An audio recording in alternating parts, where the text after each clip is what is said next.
ठीक है. Hey Alok, thanks for taking our time and joining us on this show, Your Salesforce Journey.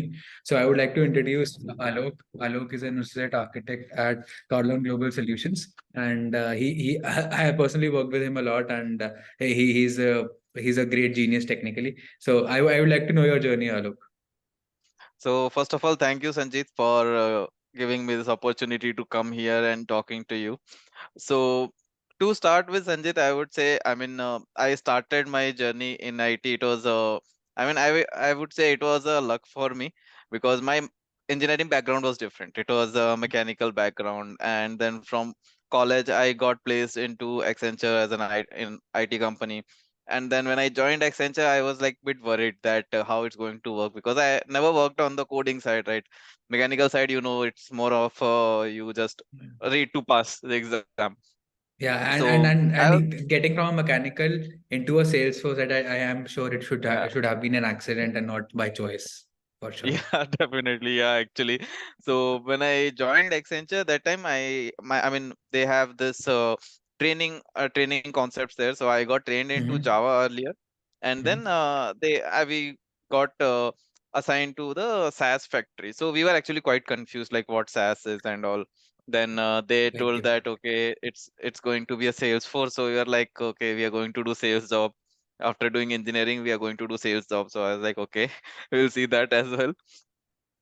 Yeah, but when the training actually started, and when they started first or second class, then we got to know, okay, it's not a sales job, it's going to be a developer job only. So then, yeah, and as I mentioned that basically, if your trainer is good and your mentors are good, right, so you start getting that involvement into the technology. And I would say I got a good mentor or a trainer in my initial days, and the way he used to teach, so they started getting more and more involvement in Salesforce. Then I worked with couple of managers who had that faith in me, and they giving me some challenging work to work on. So that's how I started getting interested into Salesforce, seeing the different capabilities of how it can do multiple things and all, how vast it is. So that's how my journey started, and now this continuing on the same path now. No, great, Alok. So what was your first assignment or project in Salesforce? Like, was it similar to mine where you had to do some admin stuff and you were like, yeah, what is this? I am a developer, right? I don't want to get into all So this. actually, see, when you come from a different background, right? So you don't know what developer or what support is. I was like, okay, there will be some project I'll be working. I was not actually sure that it's going to be a development or support. I didn't knew that concept also that time. So Mm-hmm. I was in one of the project, and actually in Accenture there is a concept called where you can build your own tools for the Accenture, and also Yeah, that's where accelerators and all that. accelerators and all, yeah. Yeah. So I got chance to work on one of the accelerators on the Salesforce along with Mm-hmm. the project. So that's where, like, project, I would say currently that it was more on a support basis, but when you start Mm-hmm. working on the accelerator side, right, so Yeah. you start exploring more, and you start looking into more documents, and that's where I was liking it, and then I got more involved into the accelerator than the project. But yeah, so that was my first, I would say, development part where I was working on some of the accelerators. Mm-hmm. Oh, great. Good to know that. So somebody who's entering the ecosystem right now, or who has entered, what are your thoughts? And you have recently started a YouTube channel also, which is very Yeah. insightful. So what are your thoughts, and what is the agenda behind the YouTube channel, and what are your thoughts for newbies who are entering? What should they do except for trailheads? I don't know. There's a lot of everybody is posting videos, but Yeah. what to follow, what not to follow, and how to identify the authenticity. Right. Right. How See, do you know so that? basically, when I see in the Salesforce site, I mean, any new person also coming in, so they want Mm-hmm. to go in directly in the development, right? But as Mm-hmm. per me, first, anyone who is coming into Salesforce, they should know admin part, because Mm-hmm. admin is, you can say, it's the backbone of the Salesforce, right? If you don't Mm-hmm. know admin, you don't know 50 to 60% of Salesforce.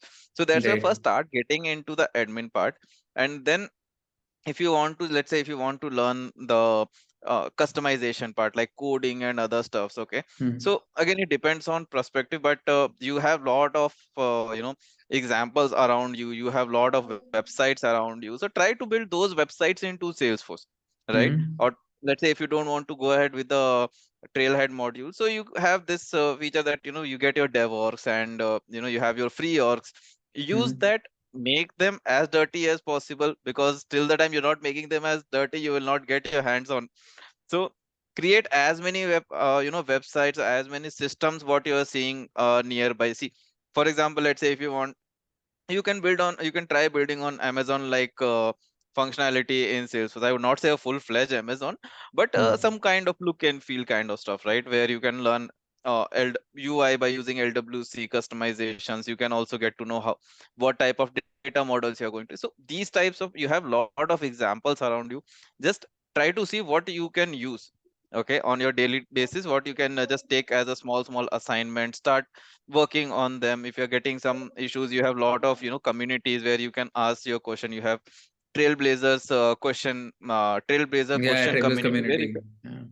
so you can post your questions there, you can get some ideas. So you have, see, supporting modules are, there are a lot of supporting models and contents.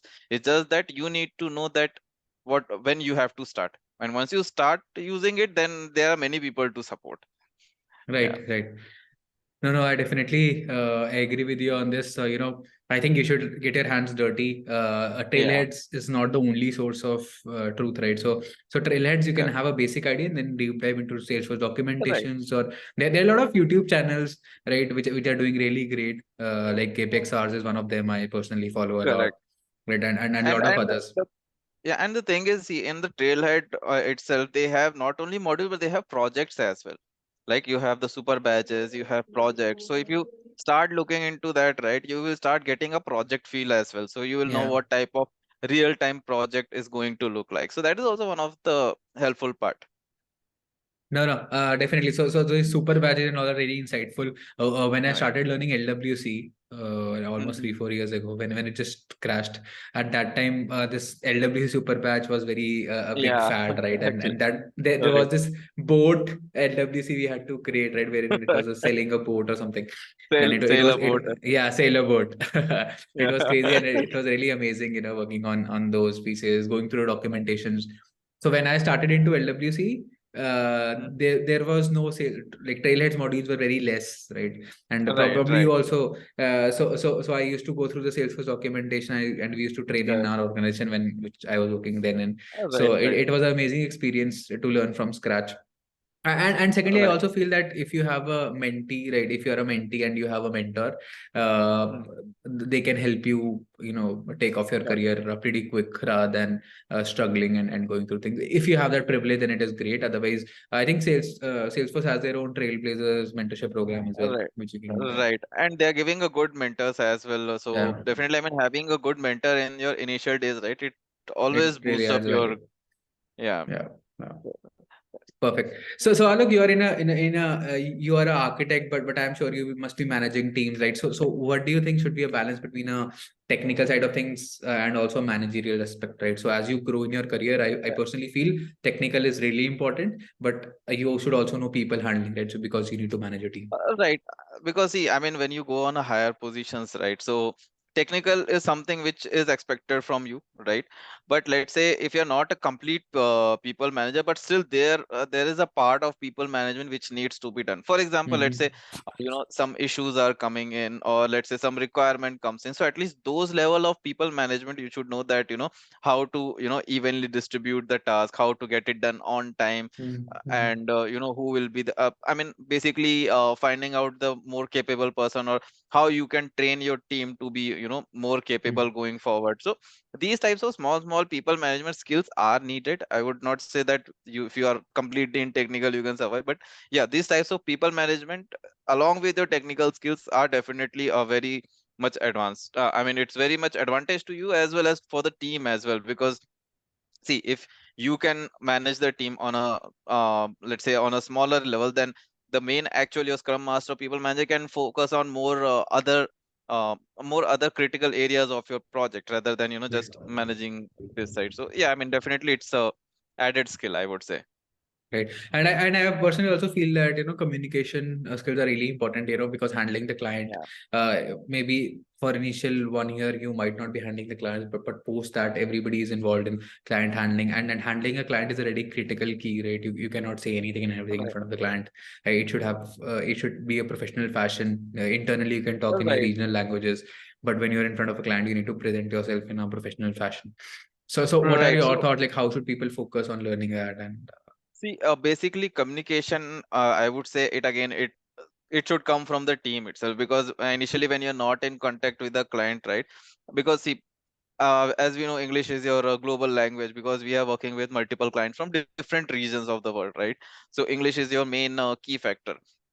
Now if you are in a team, right, let's say if there's a fresher or 1 or 2 years experience, okay, so instead of let's say talking in a regional language in within the team, that's good, but not completely doing that, because start having a conversation within your team in English as well, so that you will be having that confidence when you're going in front of client.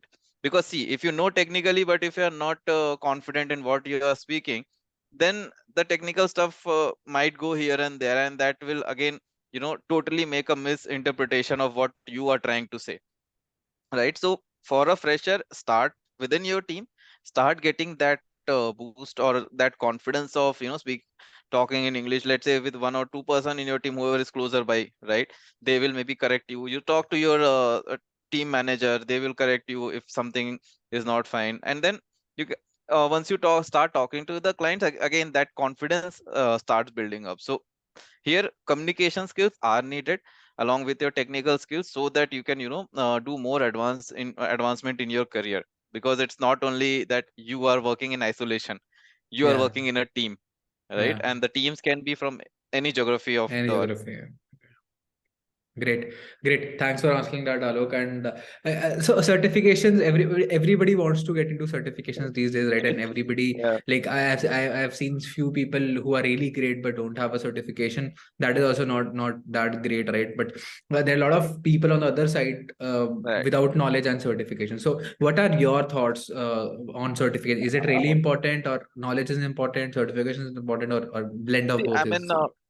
as per me, see, knowledge and certification both should go hand in hand. Because let's say, for example, let's say if you have done certification in one cloud, okay, and if you don't have the knowledge of it, okay, there will be no use of doing that certification. It's just that you are increasing the count, but that doesn't make Mhm. any sense until unless you are not justifying it that you are capable of getting that certification. So Yeah. my recommendation, my suggestion to everyone is start learning that particular module. For example, let's say if you're going on a CPQ certification, right, learn that particular module, learn the functionality, then go for the certification, just to make sure that what you have learned is sufficient enough to communicate, because your certifications are designed in that way that it is verifying your knowledge against that particular functionality. If you are not able to verify it, this means there is certain lag in your knowledge, right? Yeah, So definitely. And you should not rush towards certification. Just right. take your time, learn, and then. Yeah, take your time. It doesn't mean that you have to do 4 or 5 or 10 certification a year. It doesn't make sense until unless you don't know the things. So Mhm. first learn it and then go for the certification. Right, right. No, no, I have the same feeling, people running behind certifications, because we take a lot of interviews, right? Yeah. People have like 10 certifications, 5 certifications, Yeah. and then you ask them a simple question on a Apex job, probably that, what is the level That's of, where they get yeah, stuck. yeah, they get stuck. So, That happens, so yeah. yeah, so that is kind of very, some people don't even know what is a if condition, or what is an AND operator, right? And I was very surprised to know that they don't know how, like, what is the sequence of if condition. It works from left to right or right to Right. left. So that is, I And think, and core that's is really the important. right. And that's where, see, even any company doesn't want to get into that situation, because let's say when the company is hiring you, right, they are projecting you in front of client. And if let's say client starts asking questions and the candidate doesn't know, they will not tell anything to the candidate, but they will come and ask to the company that what resource you're Yeah, providing. yeah, So yeah. that's where So it's always better to have knowledge first. Then certification is secondary. That's yeah. So in this world of layoffs, right? So I think I started to call it world of layoffs, because a lot of layoffs are happening from last 6 months. We see, right, right. right? Every Yeah, company is firing thousands of employees, right? So yeah. What are your thoughts here? Like, how should people, the newbies are very scared, they feel that they won't land Right. up into jobs. I don't personally think so. There are a few companies which are still hiring. A lot of companies are hiring though, Correct. but I think the resource in the market are more, right, and then you need to add that quality there. But apart from that, people who have been fired, what are your thoughts, and how should they come out of this situation? Yeah. See, the first thing is when we talk about the layoff, right? First thing is in let's say IT industry, nothing is stable. That's why we call it as a private sector, right? It's not stable. Nothing is stable. Mm. The only thing which can make your job stable here is how you are upskilling yourself.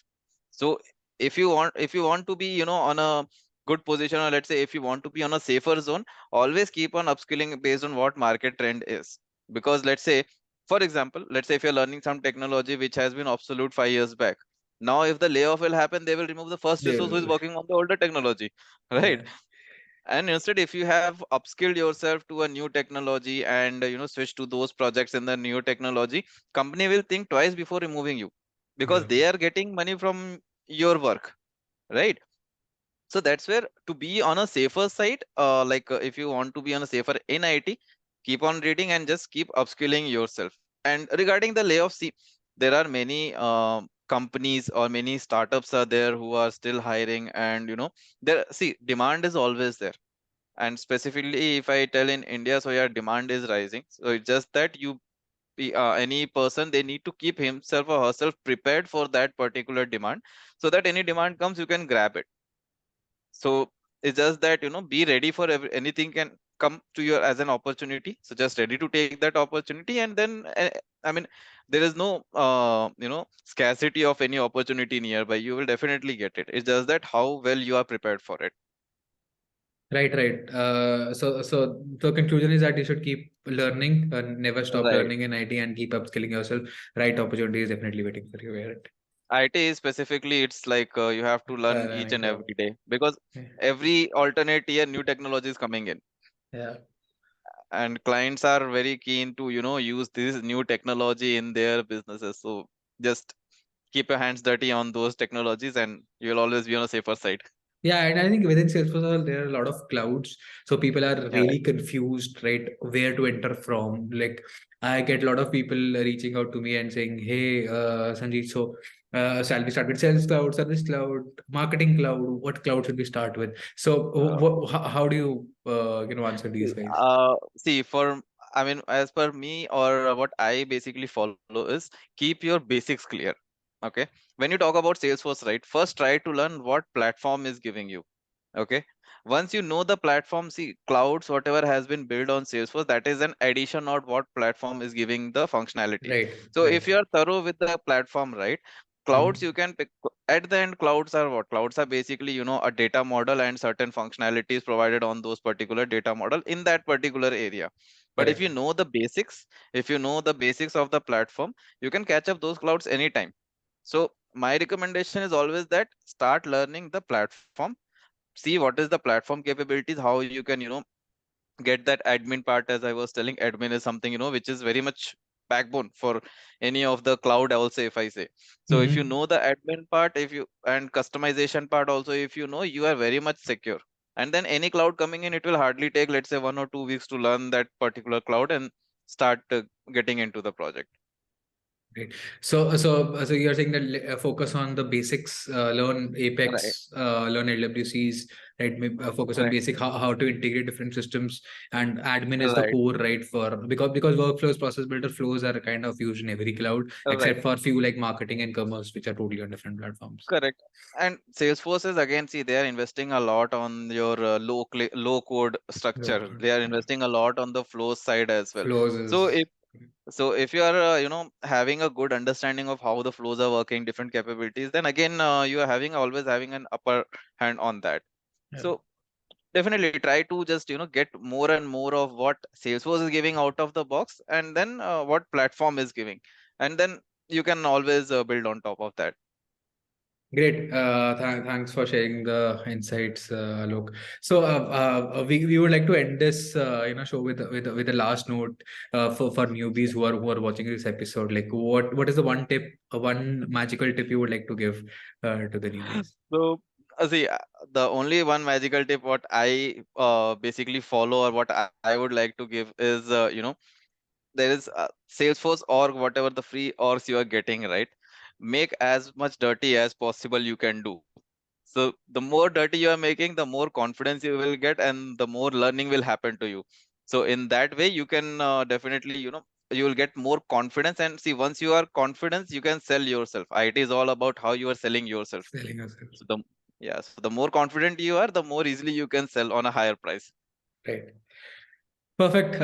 Thanks, Alok. Thanks again for joining. It was a really insightful session, and Thank you. looking forward to a lot of people viewing this and getting inspired by your journey. Thanks, Sanjeet. Thanks for giving me this opportunity. Thank you.